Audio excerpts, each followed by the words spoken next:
The town of Aguelhoc in northern Mali is now under the control of Tuareg rebels. But during most of last year, this was the place where Al-Qaeda in the Islamic Maghreb set up base. Instructions by top commanders are still legible on the walls. Many of the recruits apparently didn't read or write. The walls were used as blackboards to teach the Arabic alphabet. Remnants of heavy artillery are scattered around the place. Guns mostly brought from Libya or taken from the Malian army. And these metal tubes were specially shaped and cut to be turned into giant bombs. Hundreds of smaller tubes were also locally made to be used as improvised explosive devices or IEDs. As this rebel officer explains, they fill the tubes with explosives, insert a long wire through this hole so they can detonate the device from a distance. In January, French bombers leveled these buildings to the ground. At the site of the bombing was found this poster that carries the name and logo of one of the affiliates of Al-Qaeda in the Islamic Maghreb. It's called the Movement for the Sons of the Sahara for Justice. It was the head of this group who led the hostage-taking operation in the town of In Amenas in southern Algeria last January.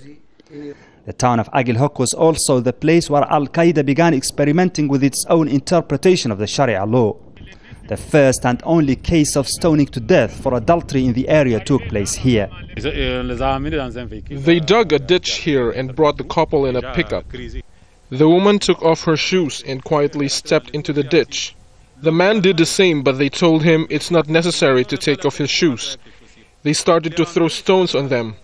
The public watched without participating, but I ran away because I couldn't bear to see it. Like Salek, many people in the village are still trying to make sense of life under Al-Qaeda rule. They gathered people in mosques to warn them against idle talk or fun. Their young recruits began to force their fathers to grow beards. Every month they would take off your turban to see if you have a beard.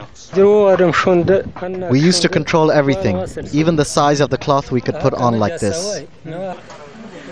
People here are extremely poor and they feel forgotten. Their main struggle was for mere survival in this harshest of desert climates. The old live in perpetual toil for life's basics. The young search for bits and pieces of a world they perceive as better than their own, risking to be torn between foreign ideologies and forces at war with each other on their own soil. Mohammed Val, Al Jazeera, Aguelhoc, northern Mali.